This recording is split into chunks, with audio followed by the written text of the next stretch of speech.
C'est bon, on m'entend? Ça marche là? Des pesticides dans nos assiettes, un programme présenté par Mr Poison et sponsorisé par les laboratoires de Monsanto, ces salauds d'enfoirés, d'impérialistes de merde.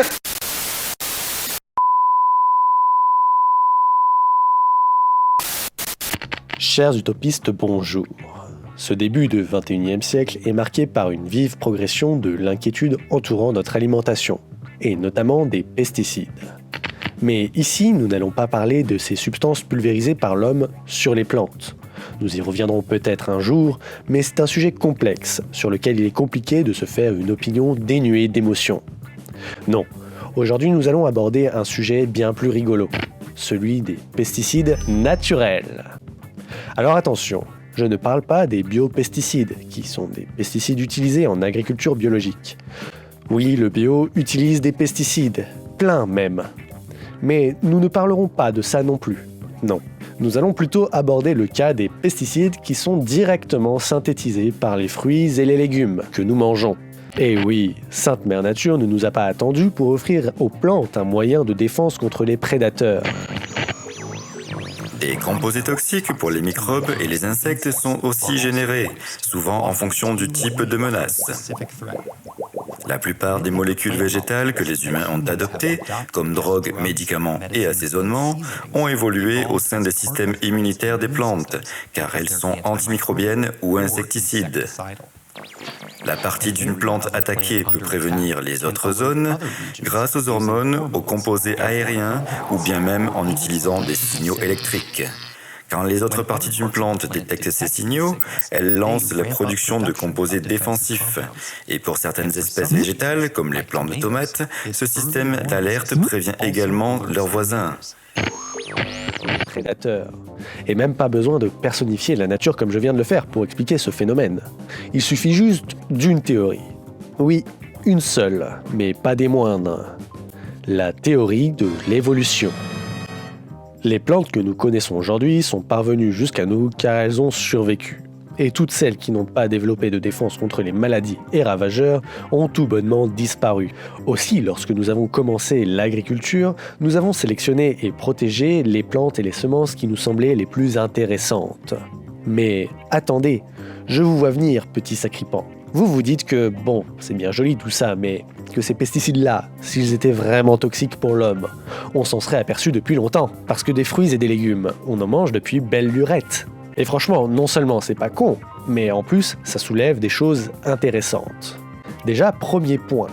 Ce que vous dites, rendez-vous compte, c'est que les pesticides ne sont pas tous toxiques pour nous. Grande avancée vers un peu plus de nuances et d'esprit critique sur les substances utilisées en agriculture. Bravo. Deuxième point. Le fait que ce soit naturel ne peut pas expliquer leur innocuité. Le curare ou la toxine botulique sont parfaitement naturels, par exemple. Et sont des putains de poisons qui vous violeront votre vie et qui vous... Voilà.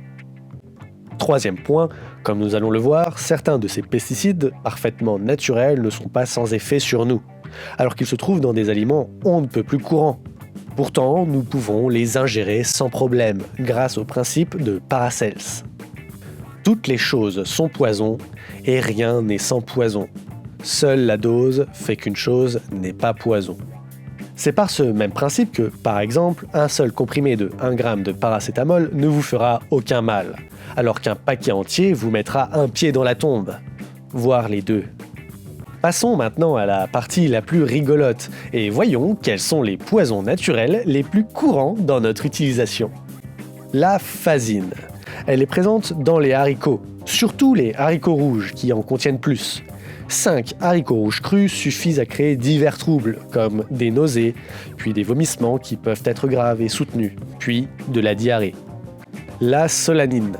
Présente dans les pommes de terre, les tomates encore vertes et les aubergines, les symptômes sont transpiration, vomissements, diarrhée, céphalée, bronchospasme, hallucinations et action cytotoxique sur la perméabilité de la membrane intestinale. Par ailleurs, vous trouverez tout un tas d'autres informations passionnantes avec l'épisode 334 de Podcast Science, où Eléa parle notamment d'autres glycoalcaloïdes présents dans les solanacées. Le cyanure. Les noyaux d'abricot ou de pêche, les pépins de pommes, les amandes amères, les pousses de bambou, etc.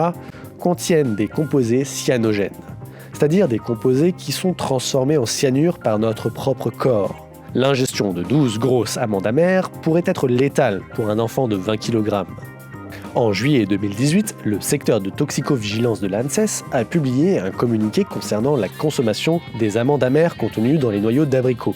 Celles-ci étant préconisées sur des sites estampillés santé, avec parfois même un intitulé fumeux tel que laboratoire machin bidule, comme étant un traitement naturel, anti-cancer, grâce à la fabuleuse vitamine B17, alors que cette vitamine n'en est pas une, et qu'elle est inefficace contre le cancer. Aussi en Angleterre, un homme s'est empoisonné en mangeant 3 minuscules amandes contenues dans les noyaux de cerises et a fini à l'hôpital. L'oxalate, présent dans l'oseille, la rhubarbe, la carambole, les épinards, les betteraves, le thé, les cacahuètes ou encore le cacao, il peut donner nausées, vomissements, diarrhée, douleurs abdominales, tétanie, convulsions, défaillance multiorganique et la mort. Il est particulièrement problématique pour les sujets atteints d'insuffisance rénale.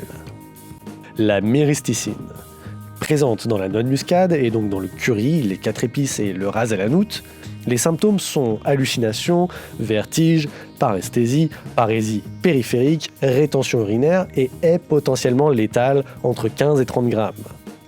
Passons rapidement sur la capsaïcine, présente dans les piments, et sur la glycyrrhizine, présente dans la réglisse, pour nous attarder un peu sur 2 cas intéressants.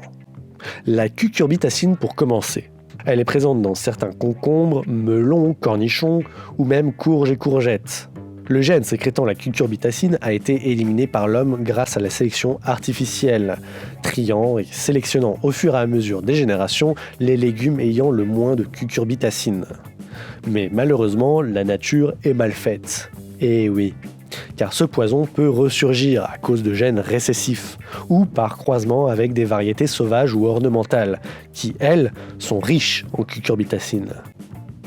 Ces croisements potentiels sont dus à l'action des pollinisateurs, comme nos abeilles adorées, et sont donc parfaitement naturels.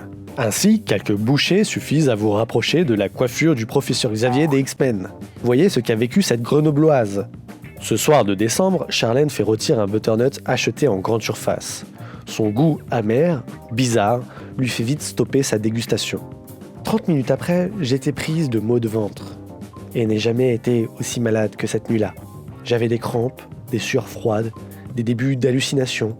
J'ai même perdu connaissance. J'ai pensé que c'était une grosse gastro après les fêtes. Nous confie-t-elle. Le lendemain, Charlène se porte comme un charme, mais une semaine plus tard, ses cheveux tombent par poignées. Au bout d'un mois, ils partent comme si elle avait mis de la crème dépilatoire.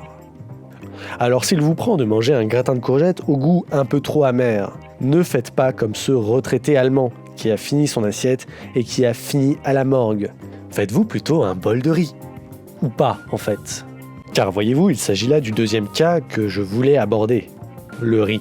Ah, rien de plus sain et neutre que du bon riz. Complet de préférence.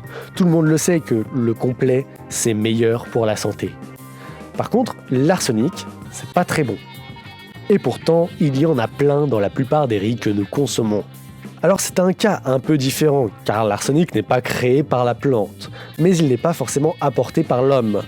En effet, s'il peut provenir de procédés industriels, notamment textiles et métallurgiques, il est également naturellement présent dans de nombreux endroits du monde, dans les sédiments des roches sur lesquelles passe l'eau des rizières. Mais si la question de l'eau contaminée est un réel problème de santé publique dans de nombreux pays producteurs, le riz, lui, est bien moins problématique. Le riz le plus consommé est le riz blanc, auquel on a ôté son enveloppe, et c'est justement là que se fixe la plus grande part de l'arsenic. Le riz blanc en contient donc nettement moins que le riz complet. Néanmoins, les groupes démographiques dont le régime alimentaire est culturellement à base de riz absorbent 2,5 à 10 fois plus d'arsenic inorganique cancérigène que l'occidental moyen. Pour nous, qui en consommons beaucoup moins régulièrement, les risques ne sont pas avérés, sauf pour les fœtus et les jeunes enfants. En effet, en novembre 2018, le Conseil supérieur de la santé belge a émis des recommandations assez drastiques concernant les enfants et les femmes enceintes. Je ne peux que vous conseiller d'y jeter un œil si vous êtes concerné. Bon, d'accord, l'arsenic du riz n'est pas à proprement parler un pesticide naturel. Il semblerait que je sois donc un peu hors sujet ici. Mais pas vraiment en fait, car l'idée c'était de vous faire comprendre que des poisons dans nos assiettes, on en a toujours eu et on en aura toujours. Il n'y a pas vraiment de raison d'être plus inquiet aujourd'hui qu'autrefois. Au contraire, nous avons aujourd'hui une connaissance plus développée de ces substances, bien qu'il faille encore en étudier et considérer des effets cocktails potentiels. Il reste du travail, mais dans tous les cas, toxicologiquement parlant, il y a une réalité. On ne peut pas différencier le naturel du non naturel. Il faut donc évaluer les substances ou les mélanges de substances au cas par cas. L'important à retenir, en tant que consommateur, ça n'est pas que « Oh mon Dieu, il y a des poisons partout, on va tous mourir !» mais plutôt que les doses auxquelles nous sommes généralement exposés sont infimes. Par exemple, la cucurbitacine qui a tué un retraité allemand en 2015 alors qu'il avait mangé une grande quantité de gratin de courgettes amères est un cas rare. Le seul à ma connaissance depuis une dizaine d'années. Il est donc peu risqué de consommer ces substances tant que les quantités sont raisonnables et étalées dans le temps. Dans tous les cas, le mieux est de veiller à varier son alimentation afin de réduire son exposition aux différentes substances toxiques auxquelles nous sommes confrontés, naturelles ou non. Cette vidéo reprend en partie notre article de blog intitulé « Du poison dans nos assiettes ». N'hésitez donc pas à consulter notre blog pour plus d'informations et pour avoir accès aux sources. Et si ce n'est pas déjà fait, partagez la vidéo, abonnez-vous au projet Utopia et ensemble, construisons un monde plus rationnel.